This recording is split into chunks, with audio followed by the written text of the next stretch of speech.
one game away. Blow up. We're playing for something, man. We're playing for something. It's gotta mean something to you. It gotta mean something. Everything you got. Everything you got. Let's finish this. Do it, fellas. Let's go. Let's do it, fellas. Finish 2, 3. 1, 2, 3. Finish. Yep. The mind controls everything. Yep. And right now, and I said it at the time, Skip, we can get through a lot of things if we know we got support. He didn't get the support that he needed in Philly. He needed Doc to back him. He needed Joel Embiid to back him. It would have been nice if the fans backed him, but the fans are going to be fans. I don't have a problem with the fans. But within that locker room, Skip, he needed that support. And when he didn't get it, Skip, I say, Skip, it's over. I can read his body language and how he was and how he is. And he knows, Skip, he feels that he let his team down. And he's going to have to compartmentalize because there's a lot of people that go through things. Skip, you and I, hey, everybody sees you and I debating and everything is hunky-dory. Skip, no, you don't know a lot of times that Shannon Sharp go home and because he compartmentalized things going through something. Went through a breakup about 16 months ago, Skip. Man, it's wearing on me. This is news to me. Yeah, I know it, Skip. It's news to a lot of people. But as I told her, the mind replays what the heart can't delete. Yep. And right now, Ben Simmons' mind can't delete. It replays over and over Atlanta. That layup, Skip, not taking the shot, it broke his heart. It did. That those guys wouldn't support it. You know, just when you think that the internet can't get any more ridiculous or crazy or Twitter can't get any more foolish, you know, they shock you. They find ways to get lower than how low they already got. I'm telling you, Twitter could win any limbo competition to ever exist. I remember when I used to go skating every summer growing up, and they always had the limbo competition during the thing. I don't remember how the fucking song go, but I remember we used to limbo, right? And it was very rare that I won it because you always had some freak of nature who could just do a split and get low as shit. And I'm like, yeah, okay, bro, this is a dub. But I'm telling you, Twitter was that motherfucker who could do the full split and put the head sideways and that was Twitter. That's Twitter. Because just when you think that Twitter cannot find ways to go any lower than they already go, they say just watch this.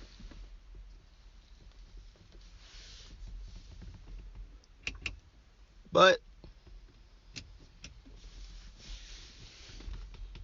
how we doing tonight? Yo, I gotta say something, man. Twitter is ridiculous though, cause I done been suspended on Twitter, whatever you want to call it. I done had my account blocked for so I done had it blocked for 1 month once. I done had it blocked for a couple days and a week once or twice. But every time it happened, it was because my homeboy E would send me something and he would be talking shit, right? So I'd respond like, fuck you, or something like that. And every single time my shit would get blocked, or what do you call it when they shut your account down for a couple? It'd get banned. That kept happening to me. And it happened the last time. The last time it happened, that's why it lasted a month, because I refused to delete the tweet. Because I'm like, yo, if you motherfuckers on Twitter actually do your homework and investigate this, you would see this is not malicious or anything like that to deserve to be banned. One, I'm responding to a motherfucker who I know in real life and I'm friends with, close with in real life. Shit's ridiculous. I get banned for that. But you got motherfuckers on Twitter right now who is celebrating a man's death. Not to mention, so I don't know if Kevin Samuels really did pass away or not. I just know right now on Twitter, it's a trending topic going around.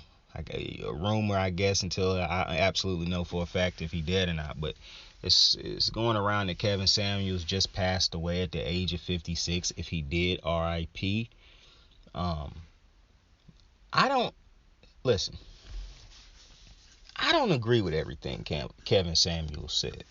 I don't agree with everything he said, but I agree with a lot of the things he said. Maybe wouldn't have said some of the things he said in the manner in which he said it, or the way he said some of the things he said. But I understand most of what he be saying, and I get Like, it's just like when Cam had said women should bring something more to the table than just being a cute face.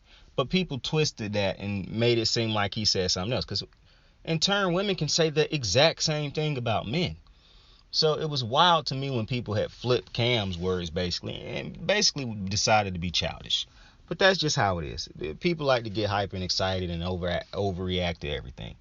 But Kevin Samuels was probably the first person or one of the first people who I saw or heard do the alpha male shit.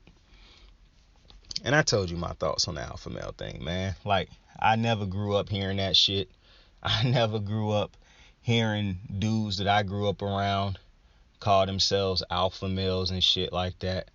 Like, so I never was, I never thought of myself as an alpha male or no shit like that. For the simple reason I don't think of people in that way. Like, to me, that's cartoonish type terms, you know what I'm saying? But I'm not hating that man for how he feel about people and how he decide to, use terminology and shit like that. Everybody got their own opinion. To me, his opinion and his viewpoints are not coming from a place of ignorance where, like, he can expand on everything he telling you. And I mean, to be completely honest with you, a lot of the shit he's saying is felt like, I was listening to a dude, Corey Holcomb, the other day, right? And he is pretty wild with some of the shit he be saying. That's a dude who I agree with little things he say. But see, who was he talking about the other day? He was talking about a relation, DJ Envy and his wife. And that whole conversation where he was basically saying you shouldn't trust women, you bitches ain't good for nothing. See, I don't agree when goofballs start going off on tangents like that. You see what I'm saying? Like, I just think that's ridiculous. Like, what y'all wanted to think Cam said is what Corey Holcomb said. All right. Now, when I really truly believe Corey Holcomb done been hurt by somebody deeply to a point where he gave them everything he possibly could have given them as far as trust wise, because people don't get mad when you steal from them and shit like that. Like, they do, but it's because of them. When you're in a relationship with somebody, the way when I see people who've been in a relationship, right, who done been like, who really hate people after that, it's because they probably was head over heels for somebody, trusted somebody, and that person did them dirty. And so now I really think he speak from a place of like, and I don't want to sound like Charlemagne, because Charlemagne is kind of irritating how he try to make it sound like everything is like he turned everything into a think piece. I don't think Corey Holcomb is a think piece. I just think this is a dude who done been really hurt at some point in time in his life. And now, maybe at first what he, how he talked was armor. And now it's been like this so long. I truly believe he believed what he be saying. But I don't agree with what he said, but I don't hate him for it. I do think what he be saying is a little bit more ignorant than what Kevin Samuels be saying. Like, to be honest with you, like, what Kevin Samuels is saying is like I said, you can agree with it or not. I don't really understand why people don't agree with certain shit, but then continue to watch said thing that they don't agree with to make themselves mad. It's like people get a kick out of pissing themselves off or finding ways to piss themselves off. So shit wild. But when you listen to what he's saying, and listen, I understand being irritated with the, alpha male, beta, and all that type of goofy shit. But when you get past that nonsense, and the gist of what he's saying is aim for what you can achieve, basically. Like, you can't be a 4, living a 4 type of lifestyle out here trying to chase a 10. All right? For men and women. Like, you can't be a woman who 20-something years old with 5 kids, 2-3 different baby daddies, but you want a dude who on his shit with no kids or no baby mama drama, no problems, no, you know what I'm saying? But you want, you know what I'm saying? Why would you do that? That's unrealistic. Or you a dude with 4 or 5 different baby mamas, but you chasing a girl who never had who ain't got kids, and vice versa. You know what I'm saying? Like, that's wild. And he basically giving it to you in a, blunt fashion. And people hate for that. And I don't really agree with that. Now, do he get disrespectful sometimes with some of the women he talked to? Yeah. I think they get disrespectful too. I'm not saying disrespect should be, I'm not saying people should be walking around being disrespectful to each other, nothing like that. But I don't really watch Kevin Samuels to really, not really. I don't watch Kevin. I done seen clips and shit like that, but I've never sat down and watched a full Kevin Samuels stream or anything like that. I didn't even know how he got rich or how, he became what he became, to be completely honest with you. I just know him as a dude who tell people, well, I think they call him a relationship guru or some shit like that. Yeah, I know it's a pandemic and motherfuckers walking around calling themselves alpha males. I have been privy to that over the last 2 years now, where dudes walking around, some of the goofiest individuals walking around calling themselves alpha males and shit. I have seen that over the last couple year or so. But either way, I'm getting so far off topic. The thing is, I'm seeing people on Twitter celebrate his death, and I'm like, okay, that's weird, because this is not a terrorist. This is not a dude who done committed multiple murders, or this ain't a dude who done sexually assaulted people. This ain't a man that's a drug dealer or somebody who done done anything just unbelievably outrageous that would warrant this type of hate. This a man who speak his opinions basically on relationships and people and their circumstances and in their situations and whatnot. Basically being an honest broker. He just telling you bluntly how shit is, what it is, and shit like that. And like I said, you can choose to agree with what he say or not agree with what he say. But do a human being doing what Kevin Samuels does that warrant this type of response? If this man really has passed away, that's somebody's father possibly, somebody's husband possibly, somebody's son definitely. Like, does a man speak in his mind like this and not hurting anybody, not causing any harm, nothing like that, is that warrant this type of response? Were people excited about him dying, saying he deserved it? I'm not saying you gotta mourn the man. Especially, y'all be mourning people you don't know and people who had absolutely no effects on your lives. But hey, you mourn who you mourn, so I ain't saying mourn him. But hating him, being disrespectful to a man as he died, as if he didn't have a family and people who loved him, just because of what he did for a living, and it wasn't criminal. So that's just so weird to me, especially when you look at legit criminals who people celebrate for some reason. It's very strange. But we're here to talk about sports. Yo, the ageless wonder, man. Chris Paul, I'm telling you, I have the Phoenix Suns winning the championship this year, man. This is a big Phoenix show. I have the Phoenix Suns winning the championship. Oh, but before we get into the Phoenix Suns, because the Phoenix Suns is not something I'm going to forget, I have to address this. So you remember a couple weeks ago, probably a month or so ago, when I first had got wind of Mad Dog Russo. I had heard of him a couple times, a lot, because I watched the Pat McAfee show and he talk about him all the time. But one of the first times maybe I addressed this week, but I can't remember. So if I did, oh well, I'm addressing it again. I remember talking a while ago how I had seen him say on an issue one time when I was scrolling through clips on YouTube, and I stopped at a First Take clip and they had him on there, and they was talking about the baseball lockout. And he started off the thing by saying, I've always been and I will always be a owner over the players guy. Now, I listened to a couple more things he was saying, but I immediately tuned him out after I had heard him say that, because I immediately knew the type of person that he was. Okay? Fast forwarded, and he was saying wild shit throughout the time of ESPN. He said the bullshit about Cousy being the best point.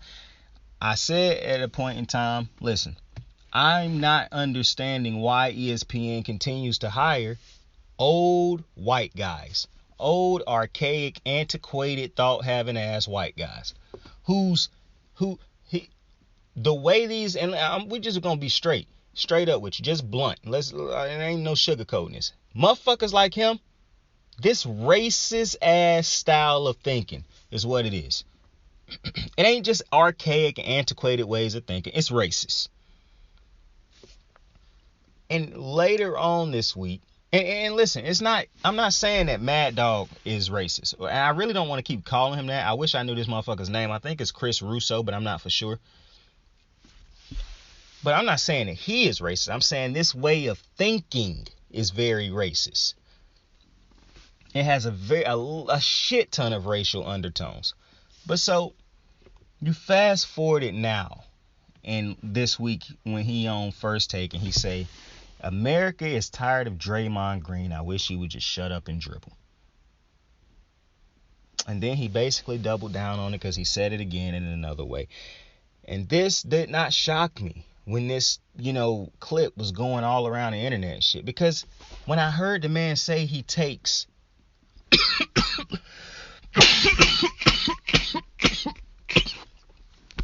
Excuse me.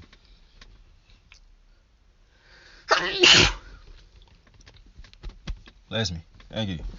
But when I saw the man say, I'm an owner over the player type of guy, I knew he'd say something like this. I knew the way he thought. Here we go again. Bless you. Thank you. But I knew the way he thought. I knew the type of way of thinking he was fucking with, and I knew this was something that he would eventually say, and this is something he would think. I guarantee you, Mad Dog Russo, a type of motherfucker who thought Colin Kaepernick was a distraction. I promise you. He was on TV. He probably didn't get on his radio show. Mind you, I heard somebody saying, like, who the fuck? Here we go again. Bless you. Thank you. But I heard somebody, I saw somebody tweet today, and they was like, yo, who the fuck is even Mad Dog Russo? And I was like, man, I wish somebody would sit down and tell you that he an old white dude who love to talk about baseball, something that nobody in America talks about anymore. Bless me. Thank you. All right, bro, let's figure this thing out real fast, man. Sneeze a fucking...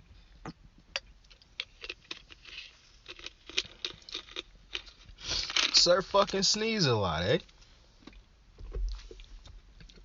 Excuse me. But being as that comment told me exactly what he was, I'm not shocked by that statement he made. But I say that to say, and JJ Reddick checked him, but I say that to say this is exactly why I say I do not understand why ESPN and sports networks in general continue to hire these type of people.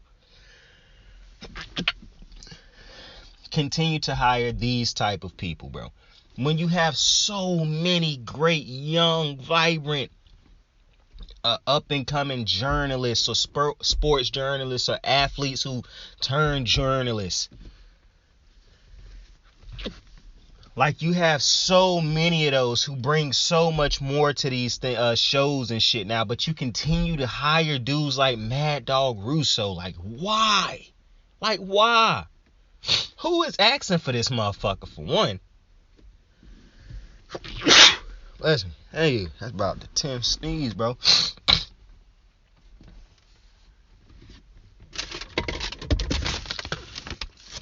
When I was in elementary school, I was in 5th grade. I was in Spanish class. I had my girl sitting beside me one day, and I sneezed. Like I'm about to do now. Listen, thank you. We're just gonna have to get through this segment of the show, bro, with the sneezing and shit. We're just gonna have to power through it. But listen, I was in elementary school at one point in time, right? 5th grade, sitting beside my girl named Dolores. And I sneezed, and then I sneezed again, and my Spanish teacher was like, sneezing 2 or 3 times. I can't remember what number it was. She was like, that mean you wanna marry the girl beside you.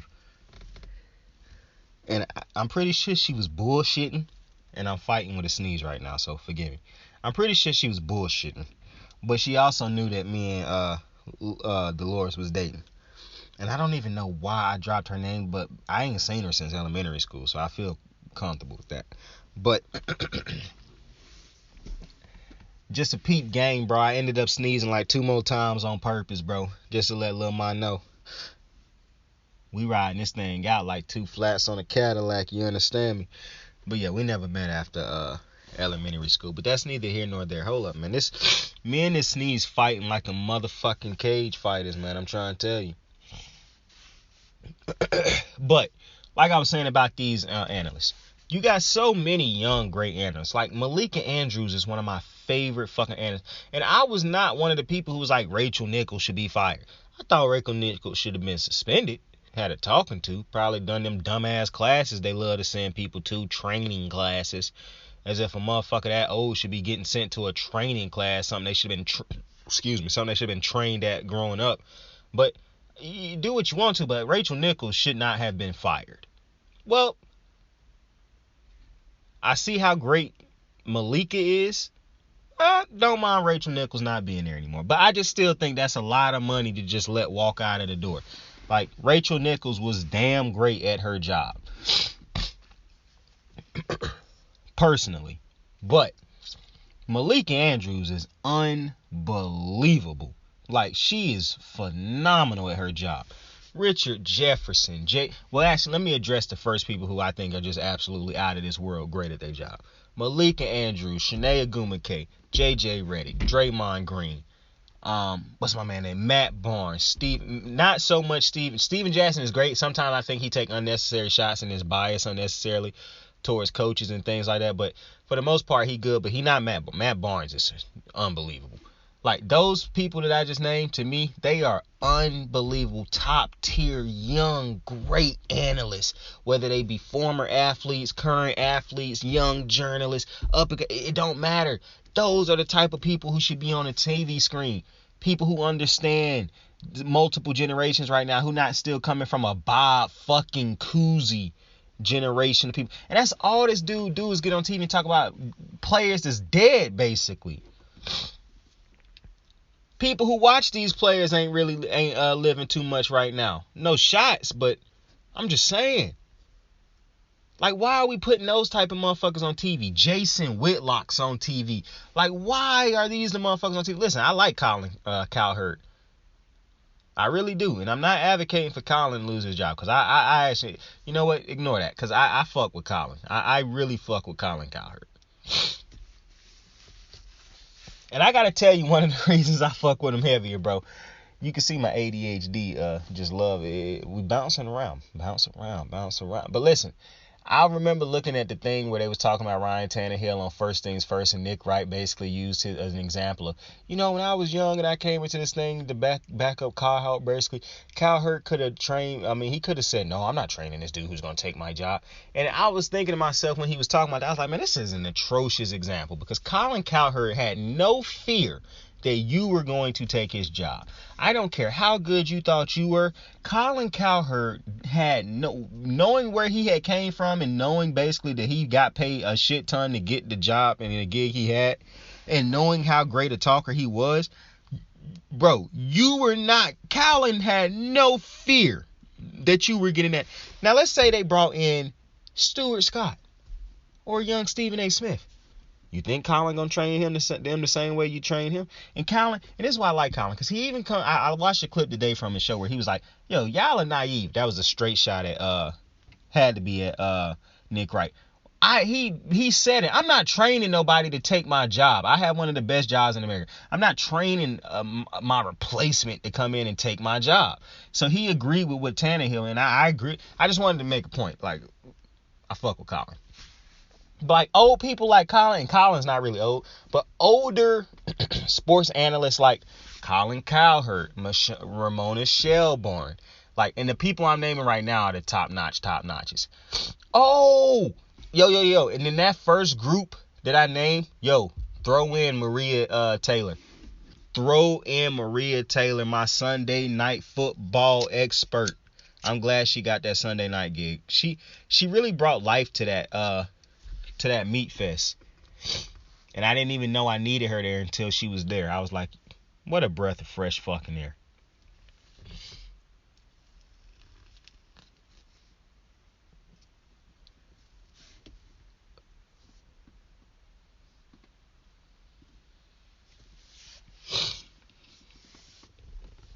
But Ramona Shelburne, Colin Cowherd, let me think of some what's some other great, like, older, sports. Brian Windhurst, or however you pronounce it. I think he pretty great at his job. I mean, he never really, I think he give you the facts. He give you great knowledgeable things. Like, I haven't seen him in a minute, but yeah, I think he great at his job. Ian Rappaport, I like Ian. I think he is great at his job. It's multiple analysts out there that's older analysts that don't have an archaic, who continue to adapt with their times. You know what I'm saying? They can work with these younger analysts and younger up-and-coming sports media members now, because I don't know if these older people realize it or not, but that's where sports media is going.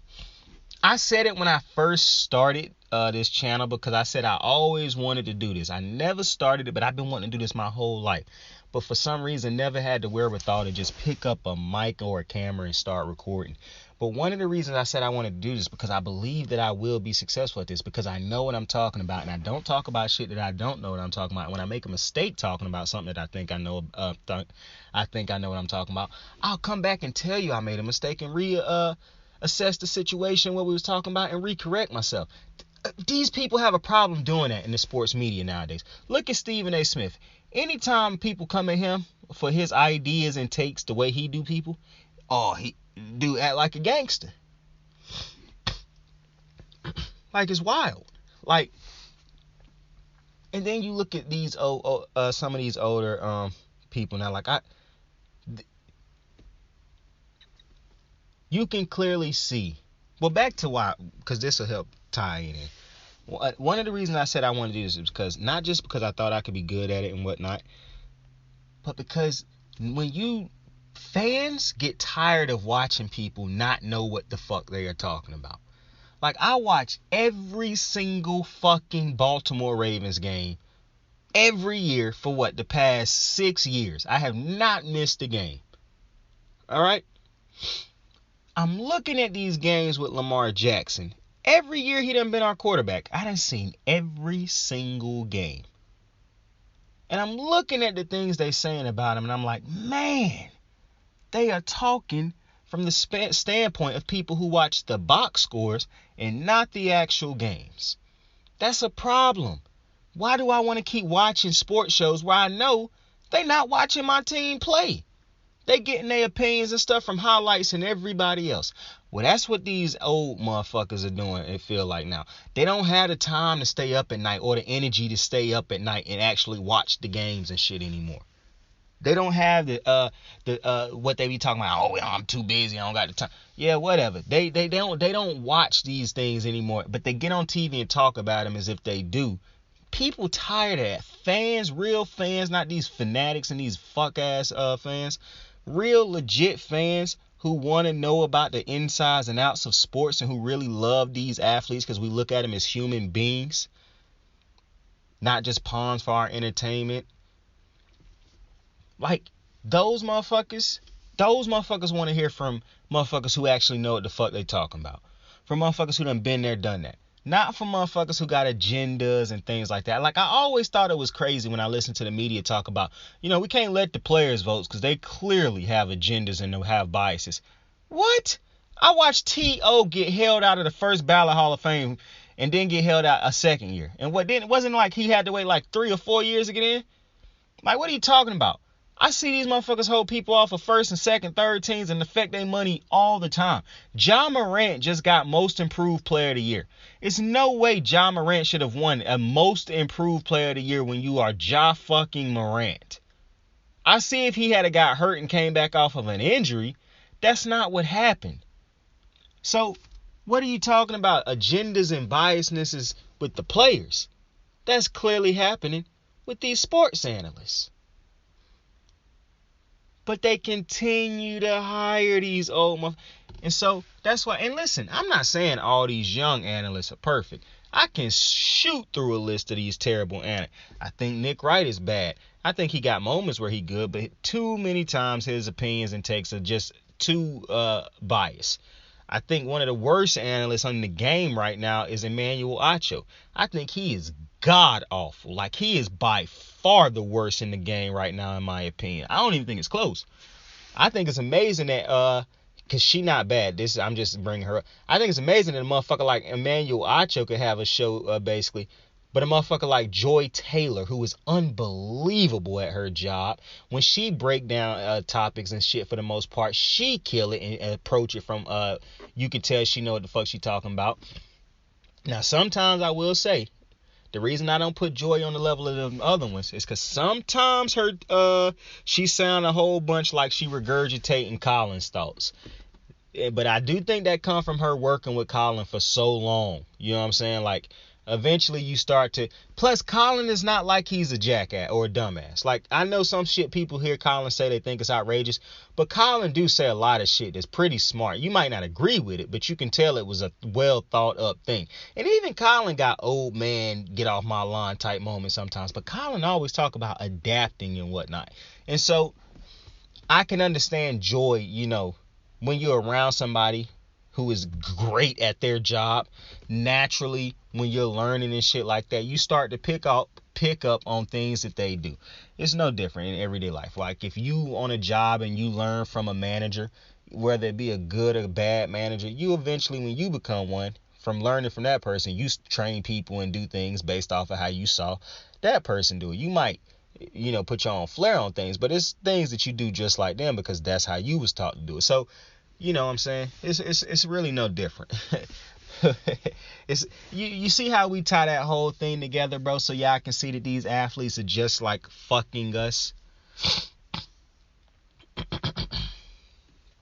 But anyways, Joy Taylor is great, but she don't got her own shit and fucking Emmanuel Acho do. Like, that's nuts to me. Now, I know you got these bozo people out there who don't listen to shit Joy got to say. They just looking at her chest and looking at her face and like, oh, I love Joy, just because they thirst, because they bozos who think that they really gonna fuck her one day. Yeah, I'm not approaching it from that type of juvenile standpoint. I'm approaching it from I've actually listened to Joy talk and whatnot, and I'm a grown man and I can understand. I can listen to a woman talk without thinking to myself, oh man, I wish I could. You know what I'm saying? Like Goose.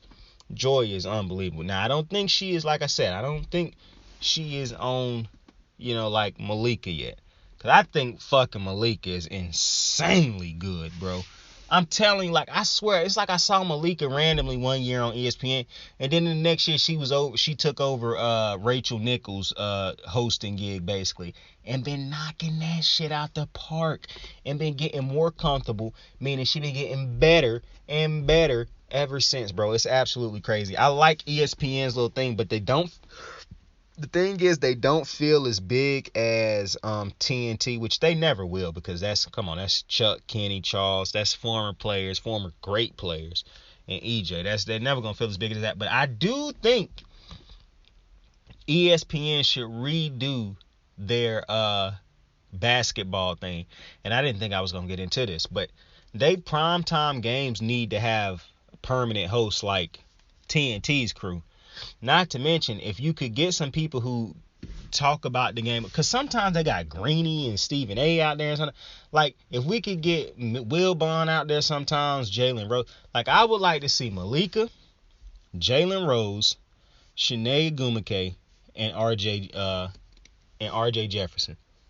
Or Richard Jefferson. I'm tripping.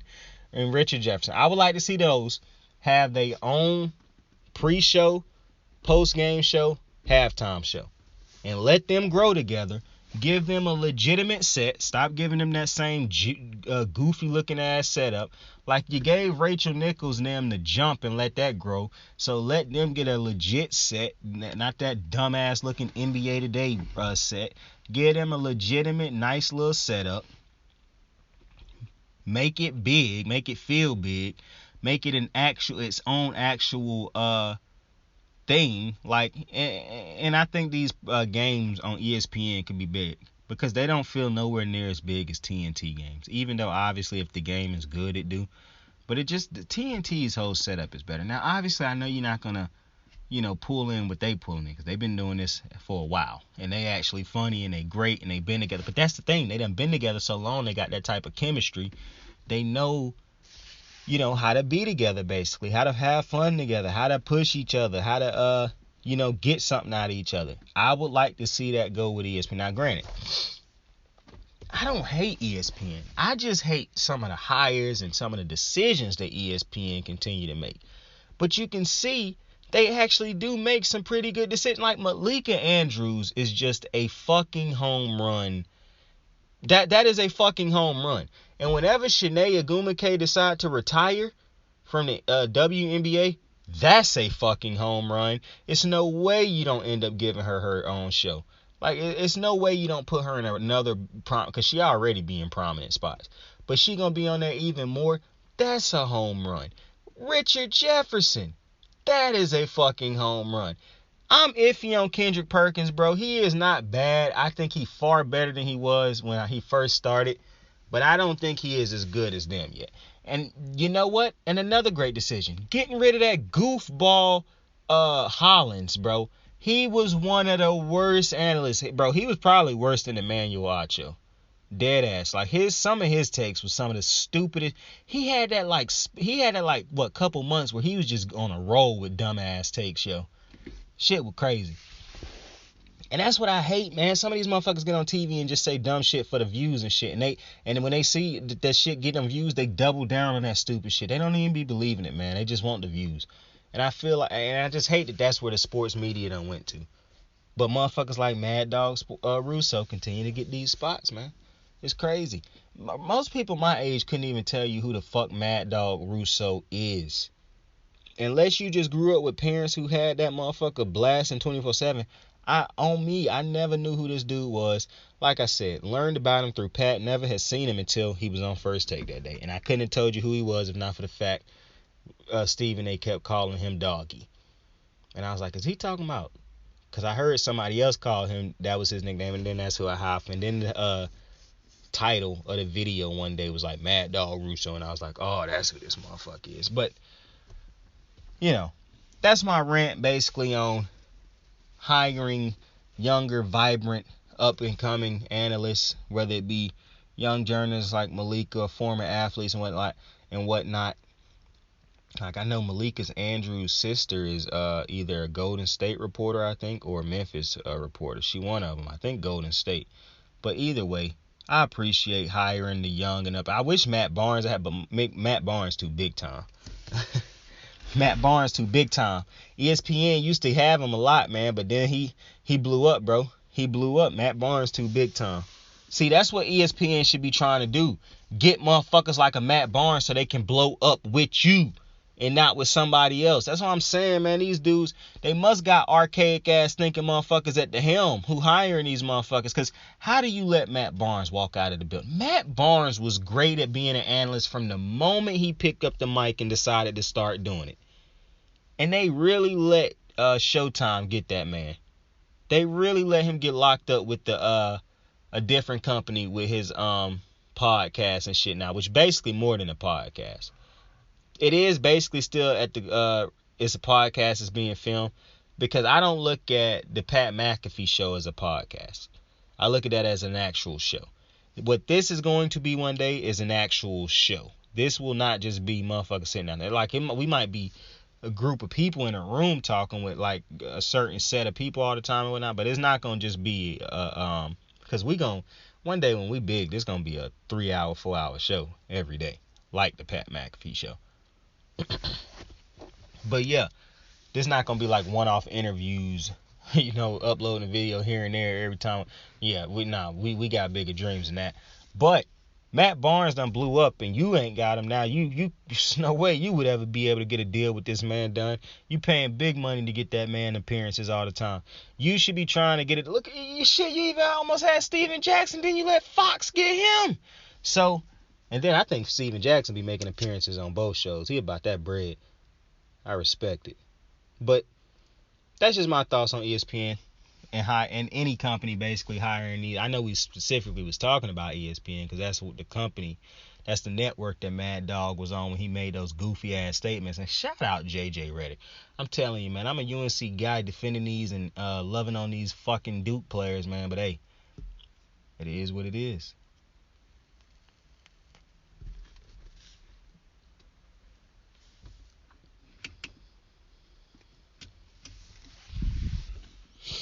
Now I want to talk about something I was listening to. I think it was yesterday. I was listening to it, as a matter of fact. Tony Ferguson. And I was listening to I listened to the entire interview or press conference he was doing, where he was talking about Dana and how the reporters made him feel, and how the UFC made him feel, and and I already, I done spoke on this type shit every time I speak about the UFC. But I just think it's a real shame that I don't see people ignore it because they think, oh, they make money to do what they do, so they shouldn't have no feelings and shit. It always come back to this dehumanizing athletes. But I just think it's a real shame that anybody who give their heart and soul to a company could still turn around and feel like that, and legitimately have reasons to feel the way Tony Ferguson feel about the UFC. That's a shame. Like, I see people in their everyday life feel like their companies owe them something when they ain't even been working there for longer than a year. Probably not even good workers, and they feel like, oh, the company owe me something. But this is a man who done given the UFC his life. He didn't even talk about it. I wanted to go out and do other things, like the WWE, try out for other sports. But I can't, because every time I try it, Dana say, nope, can't do it. You under contract with it. The motherfucker's like a gangster, like a drug dealer, he say. In your everyday life, you're not restricted from going out and searching for bigger and better opportunities. So, and plus, like I said, anytime somebody give a company what Tony Ferguson has given to the UFC, and he done said, I've been a great company dude for so long. I represented the UFC great. I was company first dude. But look where that done got him. And I think it's just, I hate it when I see, because I done worked with a group of people who, after they left a job, they left it because, for one, it was disrespectful because they ended up all getting fired, and they was phenomenal at their jobs. And it was fucked up the way the manager did them. But I saw how hurt they was, basically, and I could never be hurt like this over a job, because I could never care about no 9 to 5 like these type jobs like that. Like, I understand, to me mentally, I done already placed it in my head that these shits are all just means to an end, that these will not be my life forever. So it don't matter if I start a job today and get fired tomorrow, I just find a new one, because these ain't my ultimate goals anyways. I think about when managers be like, when jobs want you to give them 2-week notices and shit. I always think to myself, man, I'm not giving y'all motherfuckers no 2-week notice. When I'm ready to quit, I'm leaving. I could care less. I give you 2-week notice, but I don't know what that's going to do for you, because a 2-week notice is not me staying for 2 weeks. And I don't know what notice is going to give you, because if I decide to quit today, I can give you that 2-week notice and quit today. And what good is that 2-week notice going to do for you? And people say, oh, but that carry on to your next job. That's okay. Because the life I'm going to have one day, none of that's going to matter. I'm going to be talking about that one day, talking about how none of that shit mattered. I never been the type of person, and maybe that's the rebel in me, the revolution in me, that never allowed myself to be tied down or bogged down by shit that's said in everyday life, or by, like, you gotta go to school and get a degree, like things, the norm never was something I ever wanted to capitulate to. Like, I never said to myself, yeah, I'ma let the norm dictate my life like most Americans do. I was like, and I don't know how I'm gonna get to it. See, that's what scared me for the longest. What scared me for the longest was being forced to live in the norm. Never wanted that. You know what I'm saying? But it's people who get to the point that I had got to at one point in time, where they was scared to fight against it, and they like, fuck it, I just capitulate to it. I give in. Not me, man. Not me. I can't imagine living that type of life forever. It's no fucking shot. But back to Tony Ferguson. I think it's a real shame when somebody give what he done given to that company and feel the way he feel and have reasons to feel that way. Like I said, nobody should feel that way. When I saw those employees I used to work with feel the way they felt after they was fired, and looking back on it when we smoked, they talked about it, I was like, yeah, this is why I'll never give a company all of me, because especially one that I don't own. If I don't own it, I can only give it as much as it's giving me, That's something that I had to learn, because you got these psychos out here who done been, trained by the world to believe team, team, team. Bro, what am I doing team, team, team if the team, team, team ain't doing nothing but I, me, me, me? You find it to be a twisted world when you work for a job that only teach you about team so that they can find motherfuckers who actually buy into the team because they know they not going to and this other motherfucker's not going to. So they need like 2 or 3 people who will, so they can get those motherfuckers to be overworked, overused, abused, and underpaid. Much like Tony Ferguson. You just don't see it that way because you think you're mad they make more money than you. But that's just wild to me. Because everyday people hate the machine, hate the monster, but when they look at rich people, they say, oh, no. When they look at athletes, they're like, oh, no. It's crazy. Not realizing these are the same motherfuckers who, they became so great at something that the life that they once lived, where they family and them was living just like you, hating the machine, they found a way to get out of it. And you hate them for it. I was looking at something today where I think it was Family Guy, where dude had got a girlfriend finally. He went back to his singles meeting, and he told him, and they booed him. He was like, isn't this the goal? And I was like, that's a fact, bro. I understand it's a joke, but that's a pretty great lesson right there. Like, yeah, booing me, but isn't this the goal for us to not be single again one day? Like, I was like, yes. I knew I was going to use that when I heard it. And boom, it's been used. Now I got to find a way to use some Parks and Rec things now.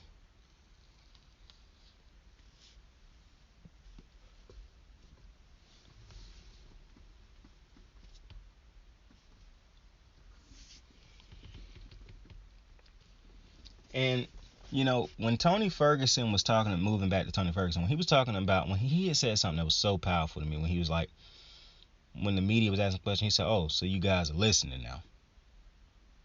And that's so powerful, because I've been talking about how I hate the UFC media, because I think they're a bunch of buffoons. They don't ask real questions. They don't put pressure on, like, it's one thing to ask about the actual what's going on in these fights, not asking the same goofy ass questions, trying to get to know these athletes and these fighters and these men and women who put their life and their body on the line every fucking time they go out there to do this. Never mind real questions to get to know these people, to get these people, get the public to know these men and women and understand them and know them as more than just fighters. Instead of just being able to do that when you do some dumb shit, doofy shit, or just, when you say reckless shit to get the popularity. That's one of my problems with the UFC. People said it's not the WWE, it's not the WWE. Yeah, it's not the WWE. So they shouldn't have to do WWE type shit to get recognition here. These are some of the best fighters in the world. But they got to resort to doing WWE type shit, cutting WWE type promos in order to get some type of recognition, to get on the card, to make good money once in a while so they won't have to keep doing this shit forever. I promise you, if you ask most of these men and women, this is not something they want to be doing forever. Yeah, they love it. I guarantee you, if you could get them an alternative that paid them far more, they would take it. Because I understand it is people who do this because they love it. It's an itch. Brock Lesnar made great money and went back to it. I get that. I guarantee you this would not be their life if they had a better alternative. But, hey, I liked it when Tony said these motherfuckers are finally listening. Because outside of, like I said, about that type of stuff they could be asking and figuring out and helping make, because the media plays such a big part in these narratives and controlling narratives and creating narratives. And I feel like the only time they decide to, put a spotlight on narratives is Dana's narratives. They don't, it's like they got these same rehearsed, dumb, bozo ass questions for the fighters, but nothing else. Like you could guess every fucking question they're gonna ask a fighter after a fight. Never questions that's out of the box that you don't see coming.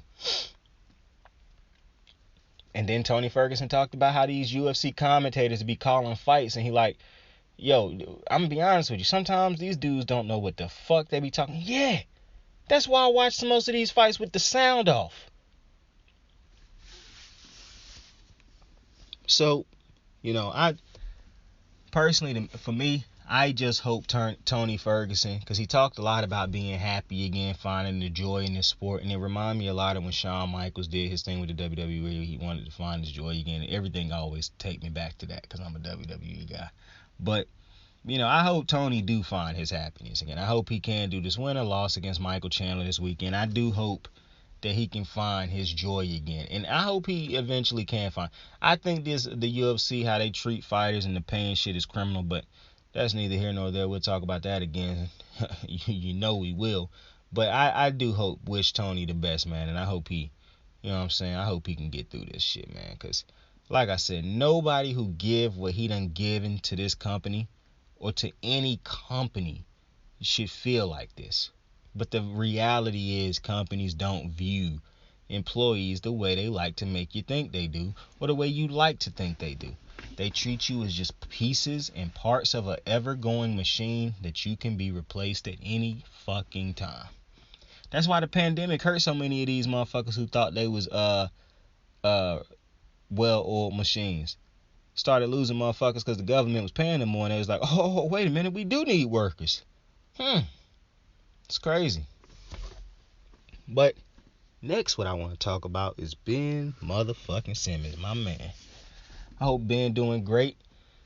I saw the reports Ben gonna be out for recovery for about 3-4 months, getting a herniated disc in his back repaired. And I don't see a lot of people on Twitter talking about that. Because, for the longest, people was saying he was lying about having a herniated disc. I saw people saying, how did he hurt his back? From sitting on the bench too long? From slouching on the bench?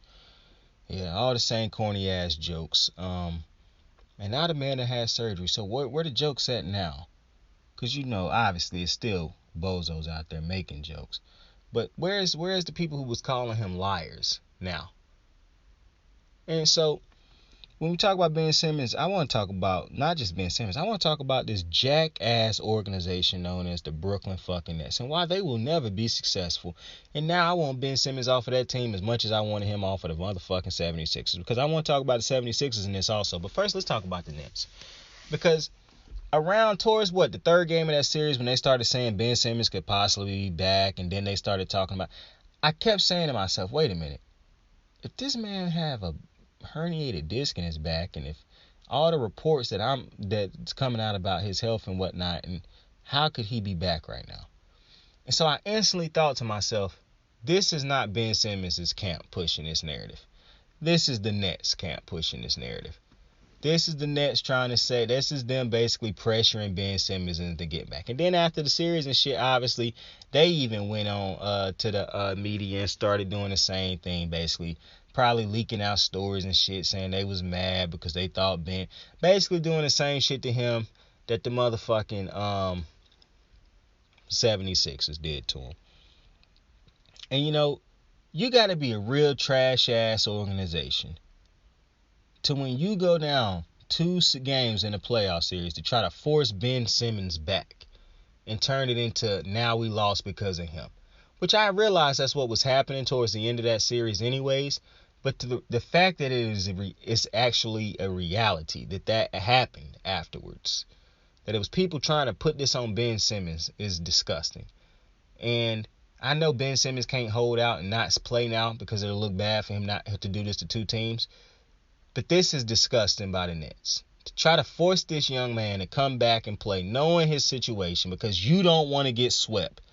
Because you decided not to take the regular season serious. You got a dude who wasn't playing the home games and shit. You got a guy who in KD who was hurt and who was a leader, who don't actually act as if he is a leader, who just want to hoop.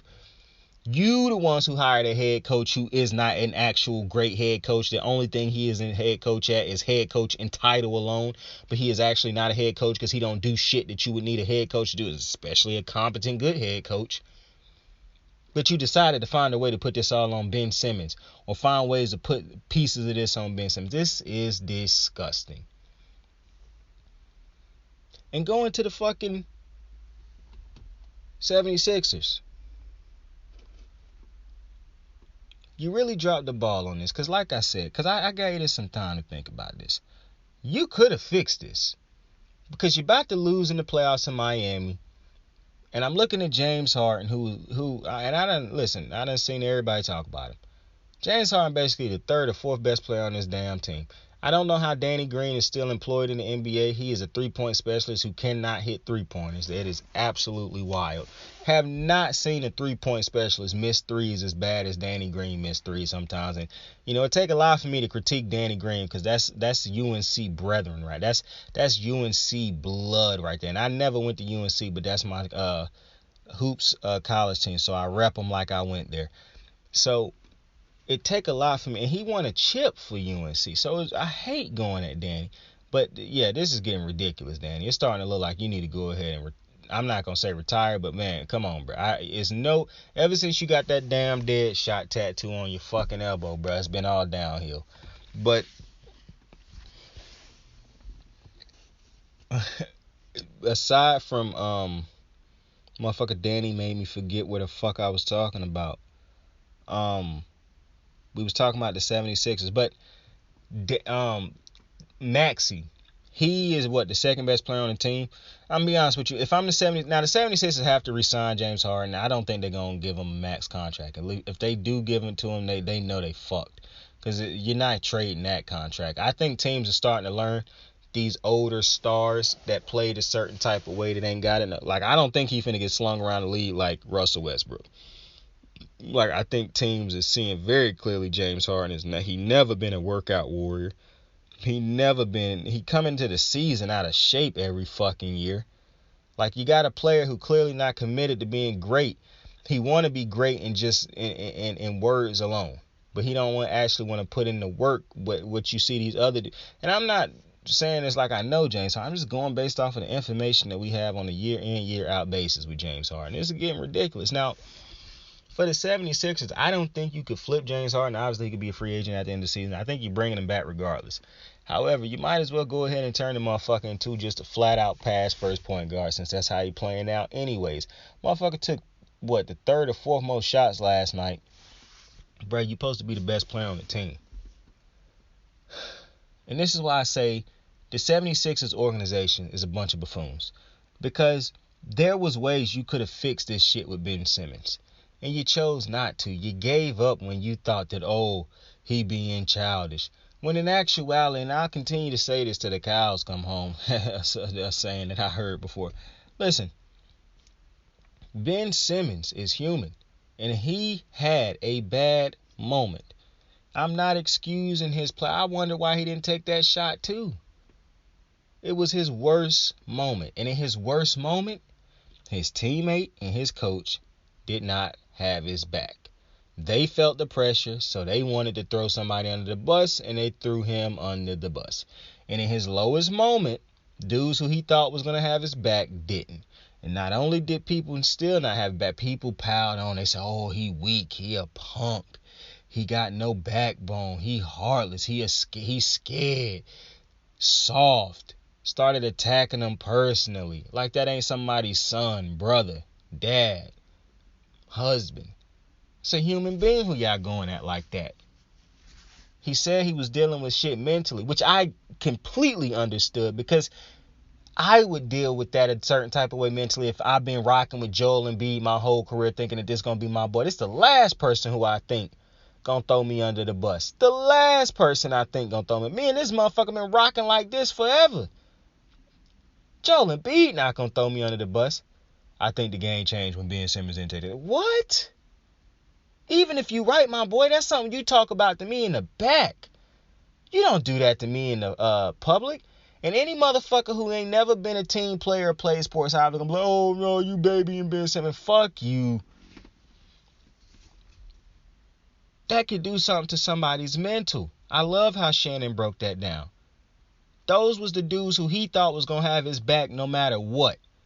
Everybody else, the fans, everybody else the analysts on TV, they can go at me. Not Joel, not Doc. And they did.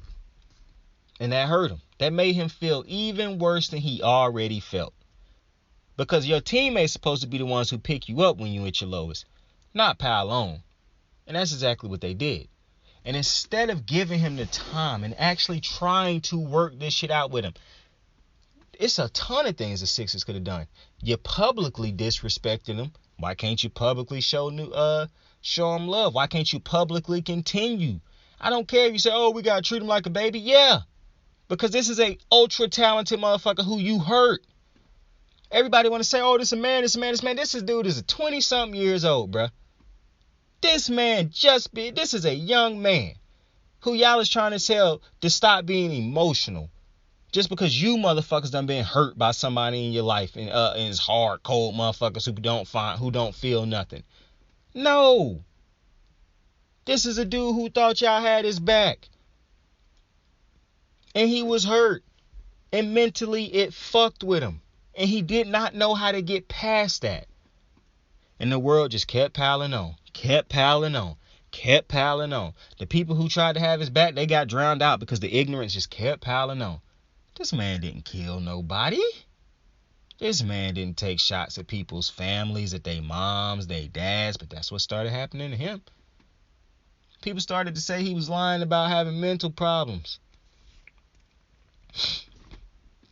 Let me see how you act and how you start to feel when your closest confidant and ally turn on you, throw you under the bus in your eye. Let's see what happened. I mean, like I said before, I felt for Ben. And I hope he got people in his corner that can help build his confidence and his self-esteem back up. I hope he got people. 76ers could have fixed this. I understand, oh, he won't talk to us, he won't see us. Fix it publicly like you ruined it publicly.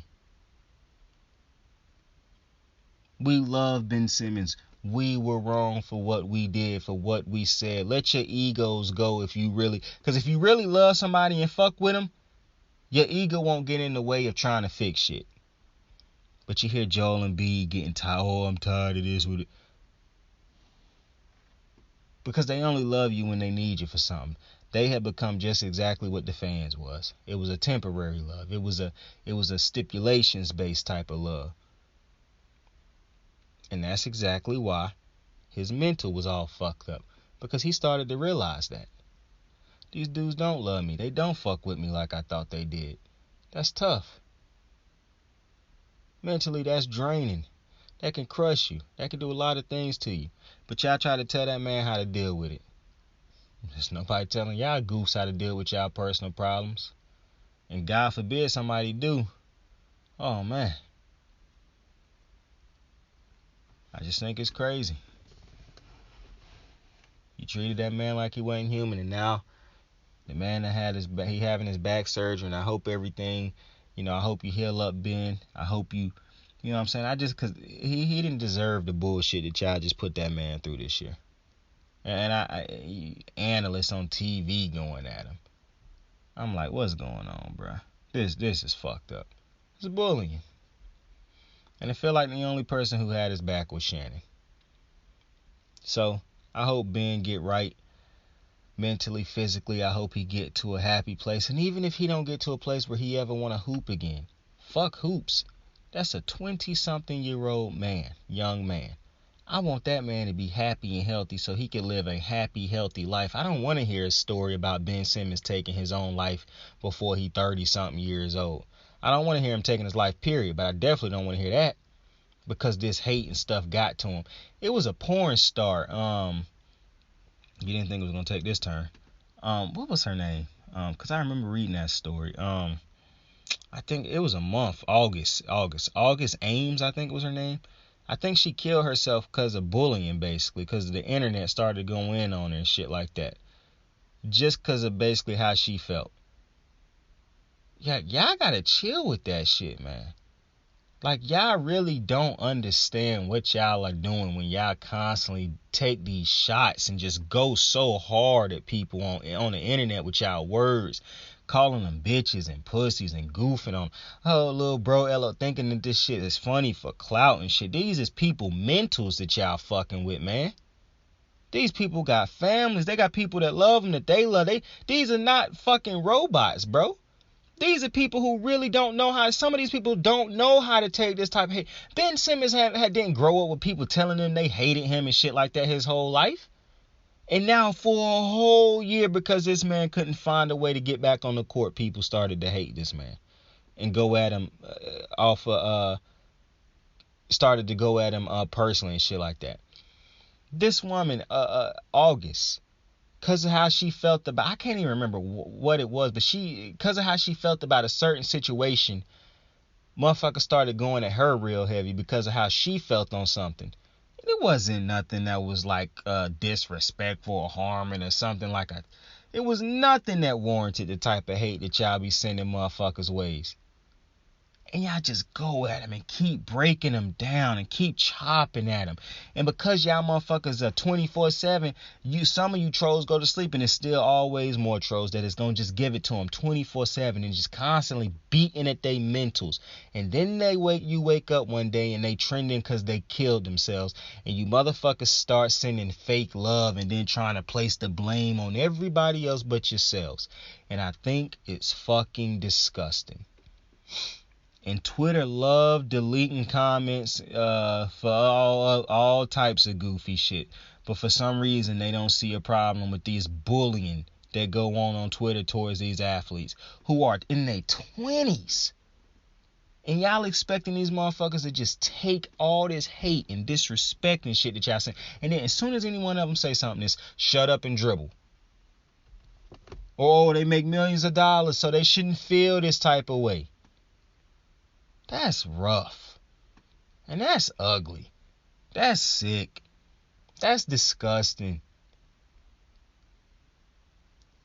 So, I hope Tony Ferguson, Ben can find a happy places. I know Draymond a big dog, so he ain't gonna be bothered by that bullshit by Mad Dog. I hope ESPN and these companies could stop fucking hiring these old white dudes with these antiquated ass takes and these coon ass black dudes. And I just wish Twitter and people in general would learn to be more fucking nice, bro. To learn to love a little more, bro. And to stop hating so fucking much, bro. Like, it's not funny going at these dudes because of on the court shit. Like, these men and women are human, bruh. Y'all motherfuckers don't have these motherfuckers' egos are not fucking all of these motherfuckers don't have 1,000% solid egos, 100% solid egos, or a self-esteem to where nothing can break them. Everybody ain't Draymond. Some of these motherfuckers hear this and feel it. They don't know how to deal with this type of hate. They haven't been in this long enough to know how to compartmentalize this type of shit and understand that this shit don't mean nothing. This shit hurt them. They humans. So, man, I just really, I really wish, even myself included, I just wish we will, treat these motherfuckers better, man. Because these motherfuckers is humans. I just think it's sad what's been going on the last couple days, man. Like I said, man, I seen fucking Kevin Samuels might have passed away and people on Twitter celebrating it, man. So, I just wish motherfuckers would get right.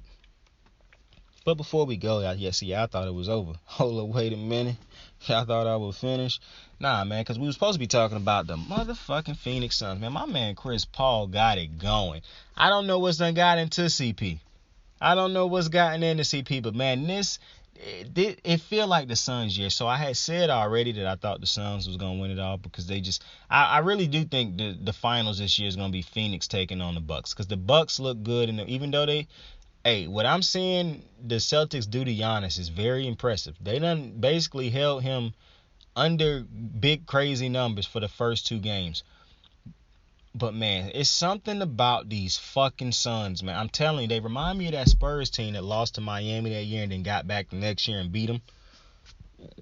This is what I'm seeing from Phoenix. I expect Memphis to lose against Golden State. But let's say Memphis win it. I don't think it matters if Memphis or Golden State because I don't think neither one of them teams is beating the Suns. I think if the Suns get Memphis, it'll be 5. If they get Golden State, It could be 7, but I'm predicting it's 6 because I think they are better than Golden State also. Chris Paul got an unguardable move right now. They cannot stop this man in the post when he get to the post and pull up.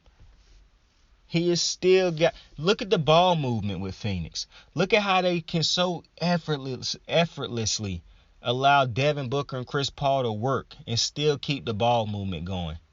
DeAndre Ayton, from what I've been seeing, pretty much a god-awful defender. Unbelievable offensive weapon.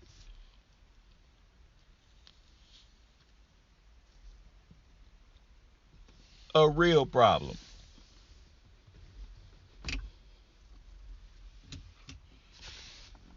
Jay Crowder, energy guy, good defender, can hit the three-pointer. My boy Cam Johnson can knock down the shots. Like Mikal Bridges, a phenomenal defender.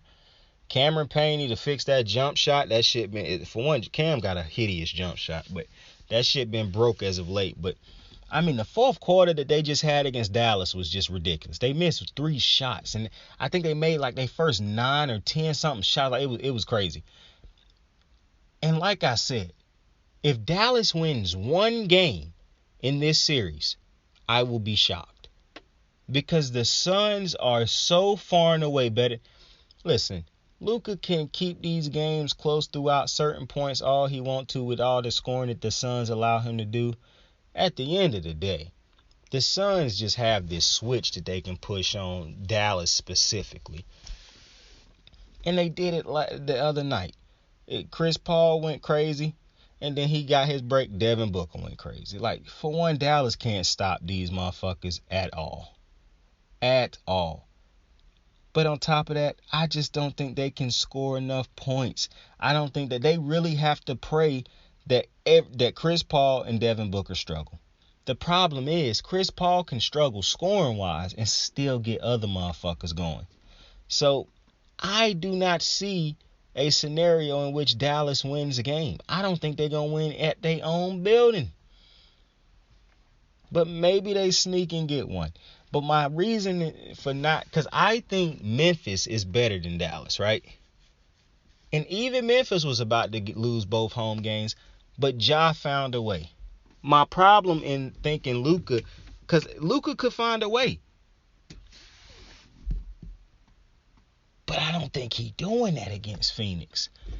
And I even think Phoenix, listen, the fucking referees had a run last night where they was like on a 10-3 run themselves against the Phoenix Suns because these motherfuckers decided to blow whistles every little thing. I mean, it was a point in time if the fucking Phoenix Suns decided to breathe, they was going to get a whistle blown on them. It was ridiculous. And to me, the fact that the NBA continued to allow these jackass refs to go out there and think people pay tickets to see these motherfuckers blow whistles, it's ridiculous, bro. And they really need to do something about it in the offseason. Dead ass. Because these refs done overstep far too many. That's why I don't watch 82 fucking games. These refs are a travesty. And they starting to borderline the same as these fucking trash college referees, man. So,